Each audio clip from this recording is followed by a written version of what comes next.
Olá, galera, boa tarde. Então, estamos aqui para mais uma live para falar um pouco sobre a experiência de estudar direito em outro país. Hoje vou falar com o Alan, que vem da Croácia, e aí já vamos conversar um pouco para saber quais que são as diferenças de estudar inglês, de estudar direito na Croácia e estudar direito no Brasil. Então, já estou chamando aqui o Alan para começar. E aí a dinâmica funciona que a gente vai conversando em inglês e aí, entre uma pergunta e outra, nós vamos, entre uma pergunta e outra, então, né? Aí eu vou fazer a tradução para português.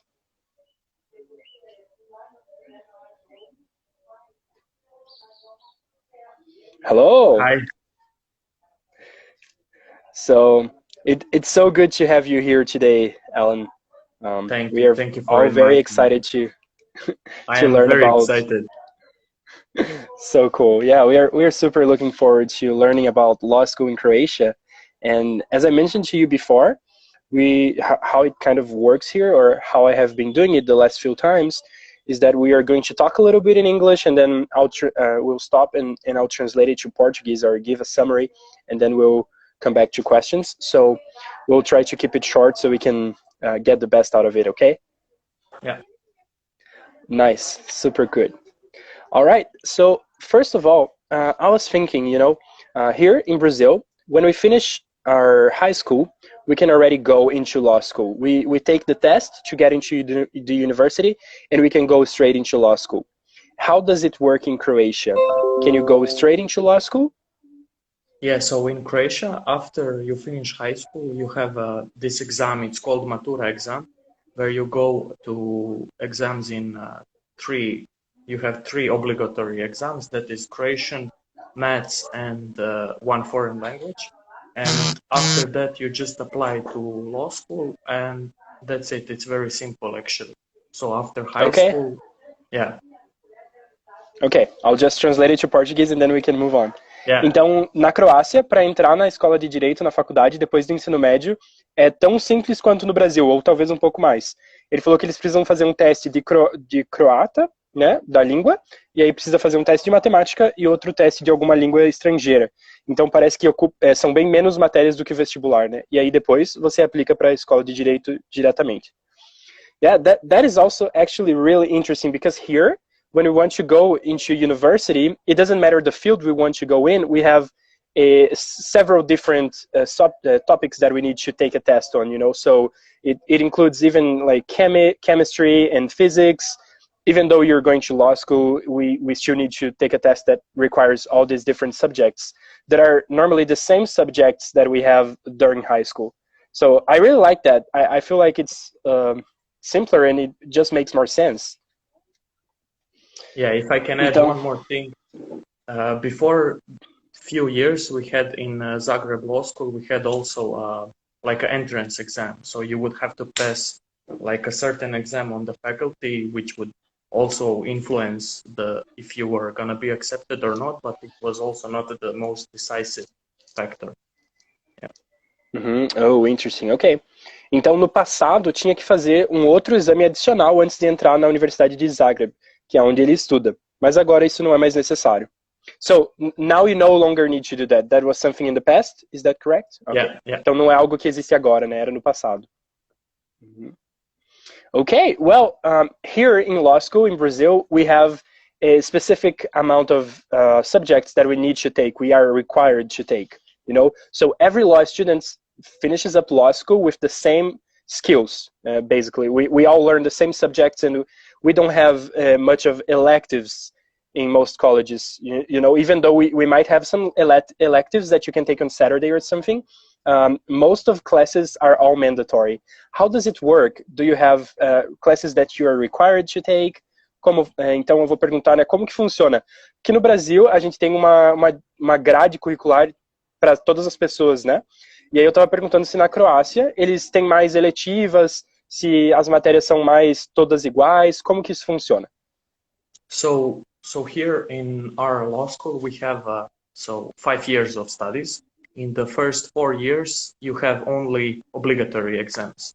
So in total, you have in the first 4 years 6 exams per year, and then in the fifth final year, you can actually choose some direction in which you want to finish your studies, and then you can take some elective exams and subjects.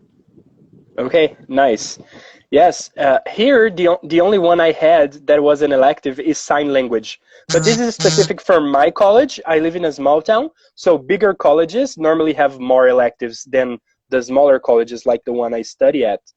Então, eu acabei de perguntar sobre a questão das eletivas e das outras matérias, né, se são obrigatórias, como que funciona.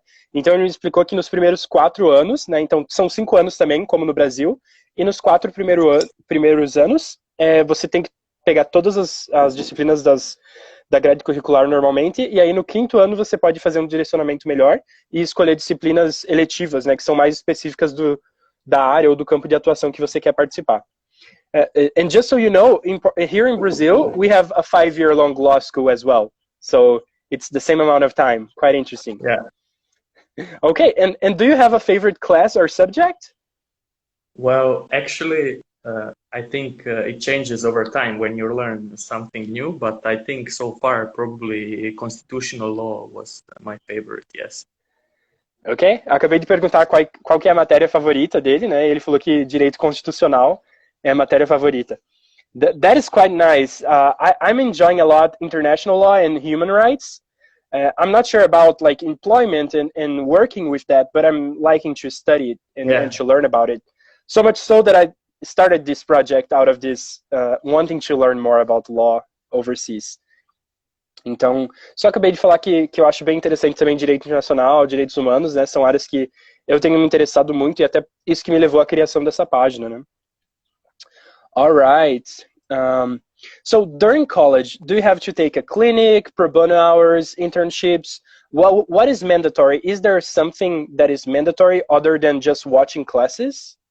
So in our 5th year of studies, we actually have to take like a practice. So it can be either a legal clinic, or it can be replaced with an internship somewhere, or it can be replaced with competing in a moot court competition, for example. And that is credited with 10 ECTS points. Ok, nice, ok. Yeah. Então, eu acabei de perguntar se durante a faculdade, né, é obrigatório ter algum tipo de estágio, se tem alguma coisa como horas de voluntariado, alguma coisa obrigatória nesse sentido. E ele falou que sim, tem isso, né? E aí, eles podem fazer algumas coisas diferentes, né? Ou eles podem fazer a clínica, ou eles podem também fazer algumas outras coisas, como um estágio em algum outro lugar. Então, essas seriam as coisas. E Matheus, com certeza, pode fazer pergunta sim. Seria uma honra poder responder. Obrigado por estar participando aqui. And just so we explain it to you as well, here in my college, and I know that all colleges in Brazil do have a requirement for an internship, a mandatory internship that is provided by the university with a social idea. So it's normally made so that we can access the community and help them out, you know. So that's the general idea of it. And here we do it for 2 years. So we break out our university 5 years into 10 phases. So then 4 of those phases, which means like 4 semesters, we take the legal practice clinic. That's what we call it here. So those are some of the things that we do here. Então, só estava falando, né, que aqui no Brasil também nós temos essa mesma questão de fazer. Então, durante a faculdade, né, aqui nós temos por 2 anos, né, o núcleo de práticas jurídicas.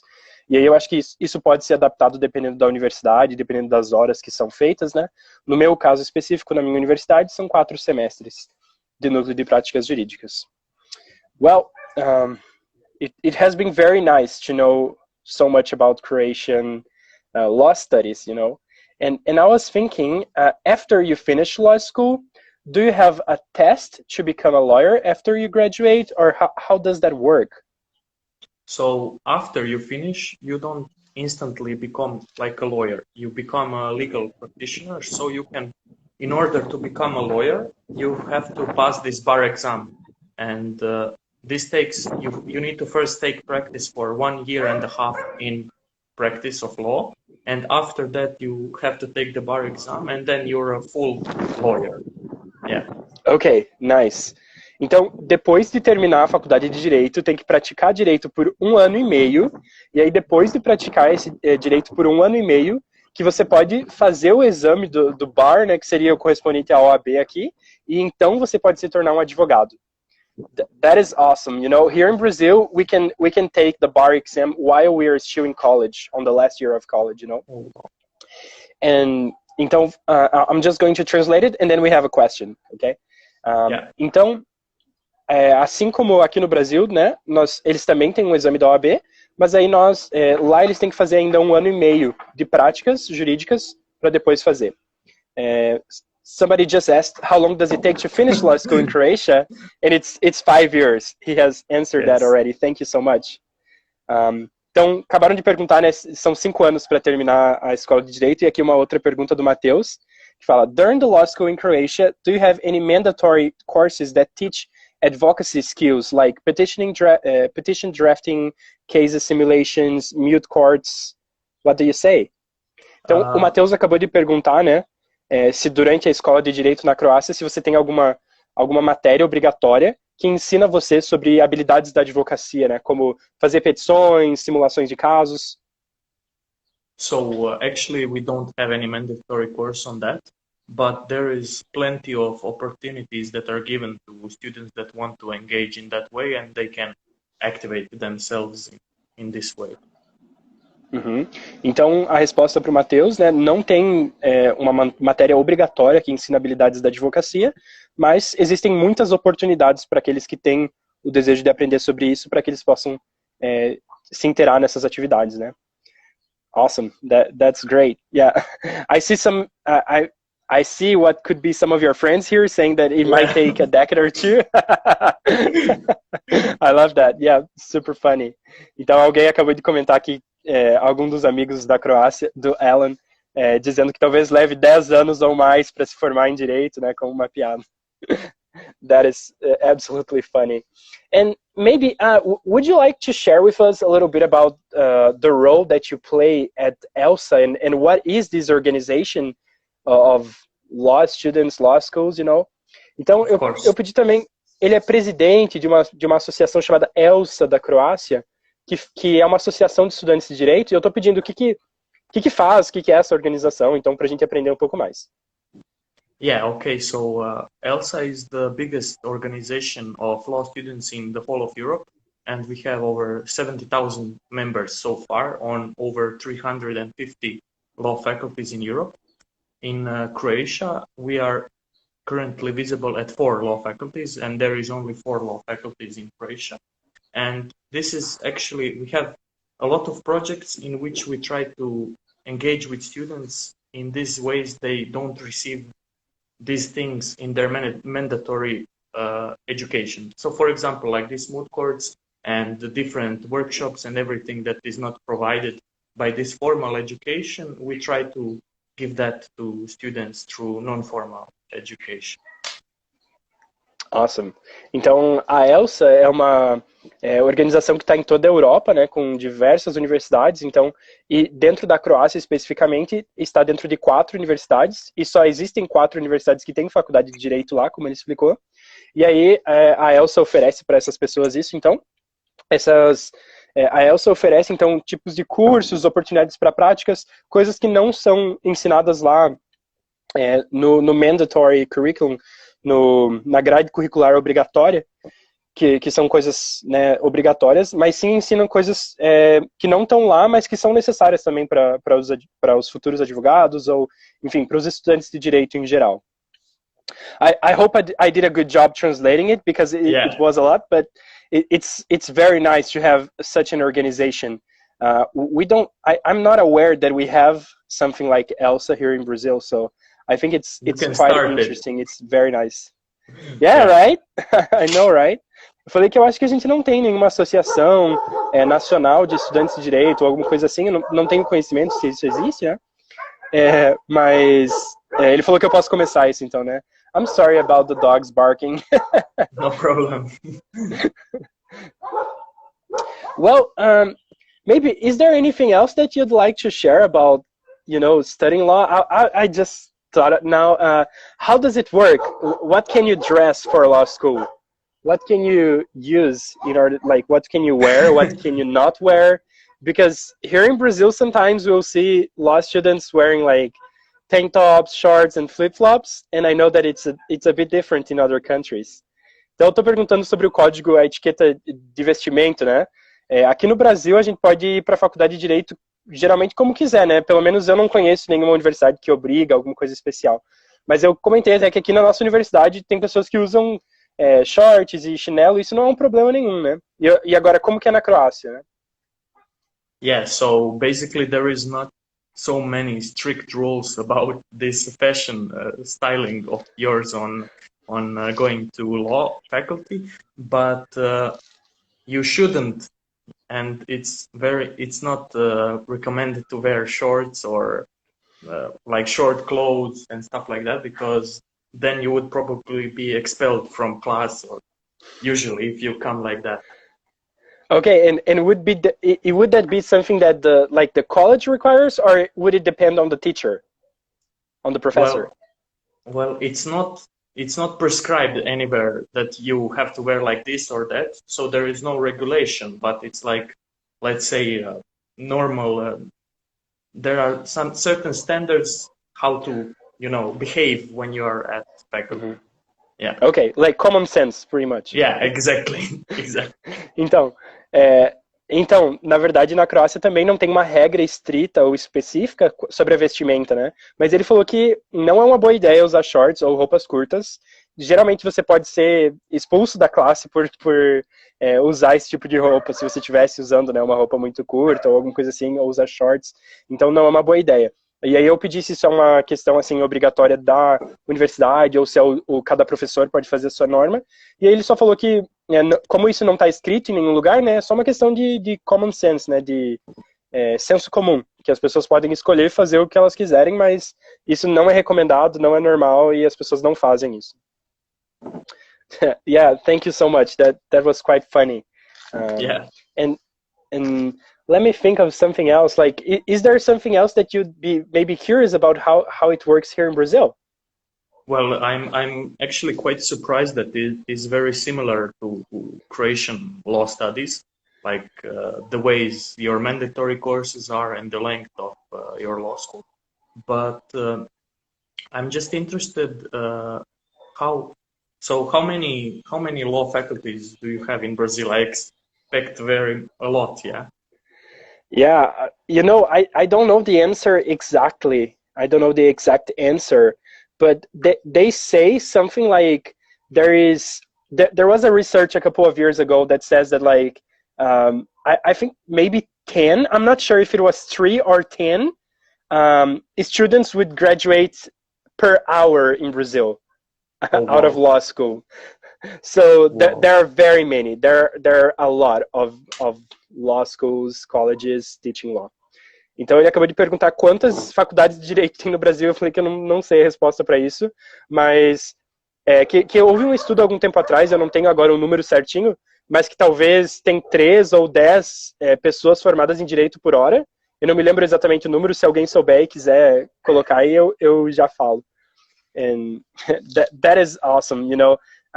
Yeah. I didn't stop to look at the numbers beforehand, but I'll certainly send you. And Felipe Great. just sent here.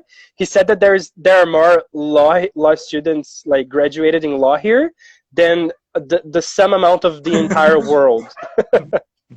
That's interesting. Tem mais que somando o mundo todo. Yeah, if I can ask maybe one more thing. For example, maybe to be clear for people in Brazil, so higher education in Croatia is generally free. So, and all the law faculties are public. So I don't know how is it in Brazil. Nice, good question. Então ele acabou de falar que as faculdades de direito na Croácia são gratuitas, são fundadas pelo governo, e ele perguntou como que isso acontece aqui no Brasil. So we do have different ways. We have public and private universities here, and you can choose which one you want to go. And if you want to go to a public one, you need to take these tests that I mentioned after high school that require you to have a very good score in in these public universities, you have to have a really good grade in order to get in. You need to score very high on those tests in order to get in, because it's not easy. It's a lot of different people trying to get into law school in a public university. So it's a lot harder. And for other people who go to a private university, they have a couple of different options. They can pay for it. They can have a government loan for it. You can also try to apply for different kinds of scholarships. Então, ele acabou de comentar que na Croácia, né, as universidades são públicas, gratuitas, né, as 4 que existem no país todo. E aí eu acabei de explicar que no Brasil tem universidades privadas e universidades pagas, públicas e privadas, e aí você pode escolher qual que você quer ir, e também depende da sua nota no vestibular. There's another question here, so Yeah. from Mateus, said, do you have disciplines that teach how to implement technology in advocacy and law practice? Okay, yeah, so that's a nice question. We actually have a mandatory course in our second year of studies, which is called IT law, basically, if I translate it to English. Wow. So it talks about you know, how technology and IT is used in law, and we have also many non-obligatory exams in our final years that also deal with this issue. Wow, that is surprising. That is awesome, you know, and I think that's super necessary more and more. Yes. Então, o Matheus acabou de perguntar se na Croácia eles já estudam alguma coisa relacionada a direito e tecnologia, né? Ou como que essas duas matérias se conectam também por lá. E sim, eles têm uma matéria obrigatória no segundo ano já falando sobre isso, que seria IT Law, então seria tipo direito da tecnologia, direito da computação, talvez alguma coisa nesse sentido. E então, uma matéria obrigatória falando sobre isso, né? Enquanto aqui talvez seja algo mais que um curso que você faça separado, alguma coisa nesse sentido. Yeah, that's absolutely interesting and very important in the world we live nowadays.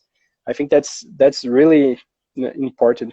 And well, that's a great question from Claudia now. How are studies running with the COVID pandemic? Well, actually, at the moment, we don't have any subject because it's summer vacation, you know, so usually we don't have. But in the period before the summer holidays, the classes were all online and the exams were all online. So it was actually very easy to transfer to this digital environment. Yeah. Okay, nice. Então a Cláudia acabou de perguntar como que estão as aulas acontecendo com a pandemia do Covid. Obrigado, Cláudia, pela pergunta. E ele acabou de falar só que as aulas, enquanto estavam acontecendo, estavam online, mas agora eles estão nas férias de verão, então não está tendo aula. Mas quando as aulas estavam acontecendo, elas estavam sendo online e as provas também estavam sendo online. Yeah, there were some. It was a bit of a rough transition here as well, but it you know, it wasn't too bad. So some of the public universities did not have classes at all. So the students kind of like lost this semester, but happily in my university, they decided not to stop. So we continued having classes online during the lockdown period that we had here. And to this day, we just got back to school about 2 weeks ago, and we are having school online as well right now. Então, eu acabei só de compartilhar que aqui a gente está tendo universidade online ainda, né, que a gente teve no primeiro semestre, durante o lockdown. Acabamos de voltar das férias também com aulas online, né. And as you probably heard, Brazil is ranking as the second biggest number of contaminated and dead people due to COVID. So we just hit 100,000 people that died because of it. So it's a really rough time. Yeah, it's a lot of people. I just saw some people sharing a couple of data and statistics saying that we just lost more people than when atomic bombs were thrown in Japan, for example. So it's quite rough and sad. You know, it's Father's Day today here in Brazil, and lots of people are not really celebrating because lots of people, you know, lost. Oh, another great question from Claudia, you know. Croatia has common law or civil law? Like, which one do you consider your country to be in? And are there many laws in your country, or do you do like more of a summarized code? How does it work?